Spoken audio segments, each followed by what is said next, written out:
Assalamualaikum warahmatullahi wabarakatuh. Halo teman-teman, ketemu lagi dengan Doa Bang Desa ya di channel Mr. Coach. Yuk kita ngobrol di channel ini dengan share serius tapi santai. Bos, kali ini mau reaction atau mau bahas apa ini? Saya pengen ngaji lagi. Oh, ngaji. Kita ngaji lagi bos ya? Ngaji tauhid bos. Sering-sering. Kemarin ngaji tauhid pada Syekh Abang Pras. Ini ngaji bener bos. Ngaji bener ini. Kita pengen tahu tauhidnya Wahabi loh kayak apa bos ya. Oh iya. Kayak apa. Jika cocok ya kita ambil bos. Oh kita ya. Jika nggak cocok ya kita lempar bos. Oh iya. Semuanya kita pilih bos ya. Pokoknya baik-baik kita ambil, yang jelek-jelek kita buang.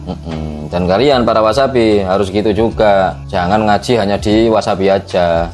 Itu loh. Kami nggak takut ngaji di wasabi. Kalian itu jangan nuruti ustadz kalian yang katanya apa? Jangan berkumpul dengan ahli bid'ah, jangan belajar selain di aliran kalian. Tuh itu apa itu? Mundur jadi primitif. Ustadz Dokter Dasman Yahya Ma'ali LCMA. Pembagian tauhid menjadi 3. Tauhid menjadi 3. Ini hati-hati bagi yang mengucapkan sebagai trinitas. Sebab trinitas itu kekufuran, yaitu membagi Tuhan menjadi 3 orang. Jadi 3 in 1. Tuhan Bapa, Tuhan Ibu, dan Tuhan Anak Roh Kudus. Sedangkan yang diyakini oleh yang mereka sebut sebagai Wahabi itu bukan menjadikan Tuhan 3 bagian, tapi adalah Allah tetap satu, tapi mentauhidkannya dari 3 sisi. Sama juga mentauhidkan Nabi dari 3 sisi, maksudnya adalah sisi fi'liyah, qauliyah, dan amal dan takrirnya. Nabi tetap satu, tapi sunnah dibagi 3. Tauhid itu dalilnya bagi yang mau belajar terang benderang. Alhamdulillahi Rabbil Alamin, bahwa pemilik alam itu segalanya adalah Allah SWT. Itu bos, dia itu menganggap tetap Tuhannya itu Esa satu, tetapi kita mentauhidkan dengan 3 sisi. Disamakan dengan seperti hadis, ada hadis kauliyah, fi'liyah, takrirah, seperti itu bos. Sama bos. Kalau hadis kan bos ya? Iya kan ada 3 toh bos. Hadis itu ada hadis kaul 3 macam, 3 jenis bos ya? Iya. Tapi tetap hadis. Berarti 3 jenis emang ya bos ya? Ya tadi itu bos, kauliyah, apa? Fi'liyah dan sama takrir. Itu. Kalau tauhid Allah ini 3 katanya bos ya. Dilihat dari 3 sisi katanya ya.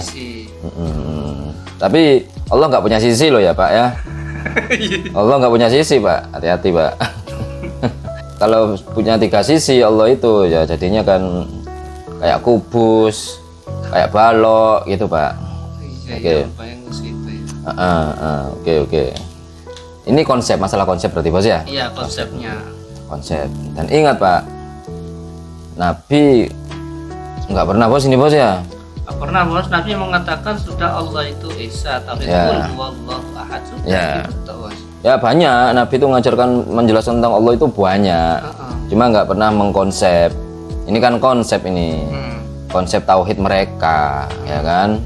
Berdasarkan mengambil dari dalil-dalil yang mereka kumpulkan. Ya, ini kan konsepnya. Jadilah 3 konsep. Iya, konsepnya Ibnu Taimiyah. Di Nabi tidak ada konsep. Jika Anda membenarkan konsep Anda ini berdasarkan hadis-hadis, maka Anda juga harus membenarkan madhab lain yang konsep madhab lain. Karena intinya kan konsep bos, sama-sama konsep bos ya, yang berdasarkan Quran hadis juga Pak, begitu. Termasuk tahlil, ingat, tahlil juga konsep loh ya, ingat. Lanjut bos. Dan kenapa antum dikatakan bahwa orang-orang Quraisy mengakui Allah secara rububiyah? Allah juga yang ceritakan. Qul sa'altum man khalaqas samawati wal ard la yaqulunna Allah. Kalau kau tanya siapa yang menciptakan langit dan bumi, mereka pasti jawab Allah. Mereka jawab Allah.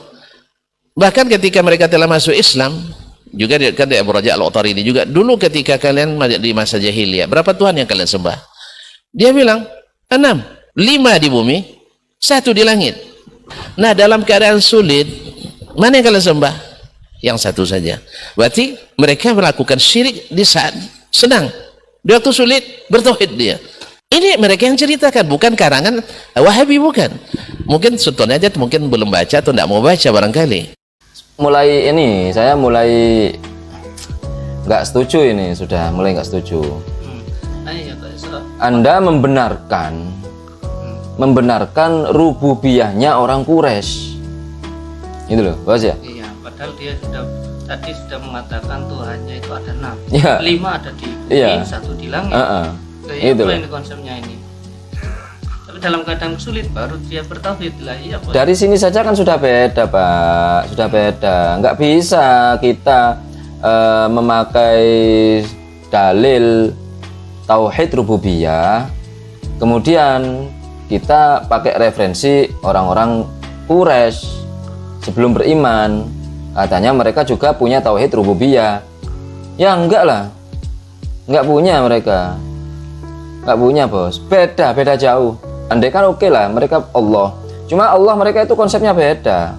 Bos ya? Iya. Konsepnya beda dengan Islam. Contohnya mereka menganggap malaikat-malaikat itu adalah anak-anak perempuan Allah. Kan konsepnya sudah beda ini, Pak.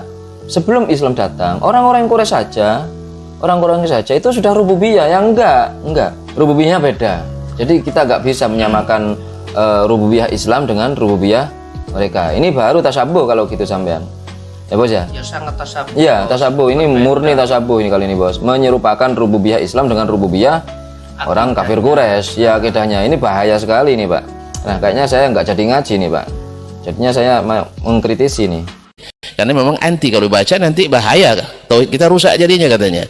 Ya memang kalau sudah ketakutan didahulukan, al-hukmul musbaq dikemukakan, tidak akan ada maut menerima, karena memang kebenaran yang sejelas matahari pun, ya, seterang mentari di waktu siang akan diingkari oleh orang yang tidak bisa melihat. Sama aja kok, gelap juga katanya. Saya nggak takut untuk membaca tauhid Anda. Nanti saya browsing tauhid Anda seperti apa. Saya akan cari. Jika teman-teman Wasabi bersedia mengirim kitabnya, nggak apa-apa. Kirim ke saya nggak apa-apa. Saya akan baca. Mungkin kita akan bedah buku. Tauhidnya seperti apa? Oke. Kalau di browsing kan mungkin terbatas, Bos ya. Iya, terbatas. Tapi nanti kita cari. Nggak takut saya, Pak. Kata Anda mengklaim adalah Anda itu kebenaran, seperti matahari di siang hari.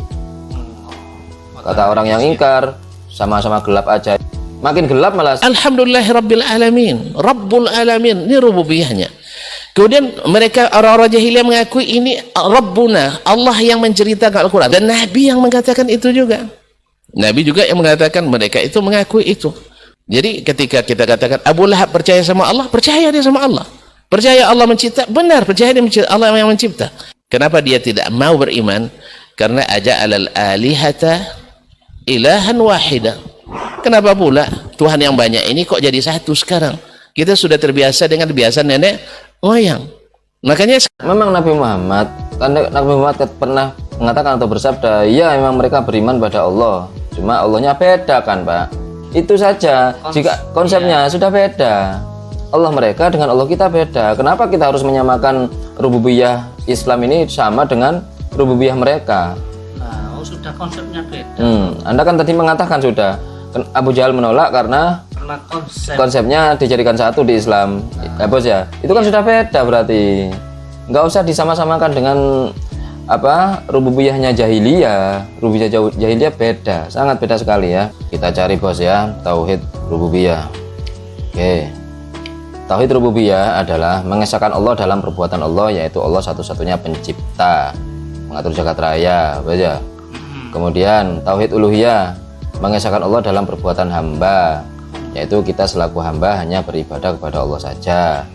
Oke, ketiga, tauhid asma wa sifat, mengesahkan Allah dalam nama dan sifatnya. Kita menetapkan nama dan sifat bagi Allah sebagaimana yang Allah dan Rasulnya tetapkan. Beriman dalam hal nama dan sifat ini tanpa melakukan takwil, takhil, takyif, tamsil, dan tafwid. Terus ya, takwil itu mentakwil makna, takhil itu menolak sebagian sifat, takyif itu memvisualkan wujud Allah itu apa, tamsil itu menyamakan, kemudian tafwid itu menetapkan pengertian sifat Allah. Oke. Ketiga, di dalam ketiga tauhid ini mengesahkan Allah dalam nama dan sifatnya. Ini juga kontradiksi. Mengesahkan itu mensatukan Allah dalam nama dan sifatnya. Sebenarnya ini juga ribet bahasanya ya. Bingung saya, Bos. Ya, sebenarnya bingung. Mengesahkan Allah dalam nama dan sifatnya. Sedangkan sifat-sifat Allah itu banyak. Iya, Nama-nama Allah juga banyak. nama-nama Allah. Terus mengesahkan Allah dengan sifat-sifat itu. Nah, sebenarnya gini saja, meyakini bahwasanya Allah punya sifat-sifat dan nama-nama itu yang lebih tepat. Ya, Bos ya. Mengesahkan Allah dalam sifat-sifat dan nama-nama lah. Sedangkan namanya Allah banyak, sifatnya banyak, mau diesahkan gimana? Oke, sudah kita tangkap ya ini, Bos ya. Tauhid rububiyah itu tentang penciptaan, Bos ya. Mungkin mereka alhamdulillahi rabbil alamin. Nah, Tuhan semesta alam, Bos ya. kita yakin atas bahasa yang menciptakan alam itu adalah Rabbul Alamin. Cuma berarti di sini kan Rabbul itu tentang penciptaan Allah, Bos ya. Tentang Allah yang Maha menciptakan, yang Maha apa, Bos ya. Ini seperti Al-Khaliq, kemudian Al-Mudabbir, kemudian Al-Malik. Ini sebenarnya kalau saya sih, Bos ya, malah konsepnya ini dari sudut pandang saja. Kalau Rabb itu dari sudut pandang Allah sendiri, Bos, dalam menggambarkan dirinya. Kalau uluhiyah ini sudut pandang makhluk ke Tuhan. Soalnya ini sangkut pautnya penghambaan. Gitu saja, Bos. Ya. Asma wa sifat ini juga ini antara keduanya. Allah yang mengenalkan sifat-sifat Allah kayak gini, kemudian dipakai di uluhiyah itu sendiri. Dan itu, Bos ya. Masalahnya nggak semua kalimat Rabbul itu konotasinya di Al-Quran itu masalah penciptaan juga, Bos. Ya, Bos ya. Kayak itu, Bos. Fasabbih bihamdi rabbika wastaghfir itu juga penghambaan, Bos ya. Iya, penghambaan. Penghambaan. Fasabbih bihamdi rabbika wastaghfir. Nah, jadi rububiyah itu nggak hanya tentang masalah juga penciptaan juga. Ada kalimat Rabbu itu di uluhiyah malahan. Perintahnya, Bos ya.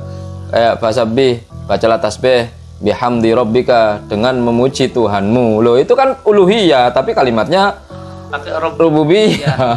Ada lagi kayak itu, Bos. Inna rabbaka huwa a'lamu biman dhalla an sabilihi wa huwa a'lamu biman ihtada. Itu rububiyah tapi menjelaskan asma wa sifat. Ya, tapi kalimatnya rububiyah. No. Terkait sifat harusnya Allah. Terkait sifat ya, Bos ya. Tapi pakai rububiyah. Kayak ini lagi, Bos, rancu.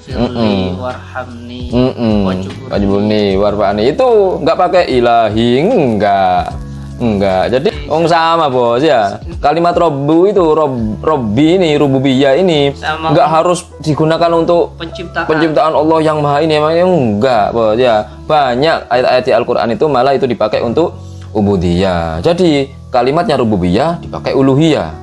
Bos ya. Kemudian kalimat uluhiyah dipakai rububiyah. Ya, kayak Allahus Somad. Nah, itu juga kalimatnya Allah ilahun, Bos, uluhiyah, tapi dipakai untuk rububiyah. Jadi lah ya, saya ini kurang pas bagi saya ini ya. Bagi saya kurang pas untuk ini konsep uluhiyah, rububiyah dan asma wa sifat. Untuk asma wa sifat oke lah mungkin, Bos ya. Oke, mirip-mirip lah dengan kita, Bos. Tapi untuk uluhiyah dan rububiyah ini tabrakan, Bos. Kalimatnya soal tabrakan. Soalnya kalimat Rob masuk di uluhiyah, kalimat ilah masuk di rububiyah. Nah, itu rancu sudah, rancu. Ya enggak itu, kurang sip.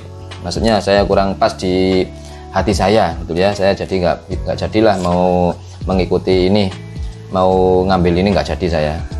Enggak jadi, maaf ya, maaf. Saya enggak jadi.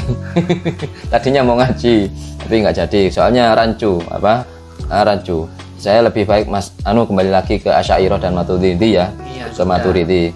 Soalnya mereka juga masanya juga lebih dekat, Bos, dengan Nabi, Bos, daripada Ibnu Taimiyah, Bos. Ibnu Taimiyah kan 78, Bos. Sedangkan Asy'ariyah dan Maturidi jauh, Bos. Sebelumnya apa? Ulama salaf. Ulama salaf. Ibnu Taimiyah sudah khalaf, Bos. Iya, mutakhirin, Bos. Sudah mutakhirin. Maaf ya enggak jadi teman-teman saya ini. Saya tetap kembali ke Asy'ariyah dan Maturidi, Bos ya. Maturidi. Oke. Itu saja, Bos, untuk hari ini, Bos. Ya, mudah-mudahan bermanfaat dan mencerahkan. Wa akhiral kalam, assalamualaikum warahmatullahi wabarakatuh. Waalaikumsalam warahmatullahi wabarakatuh.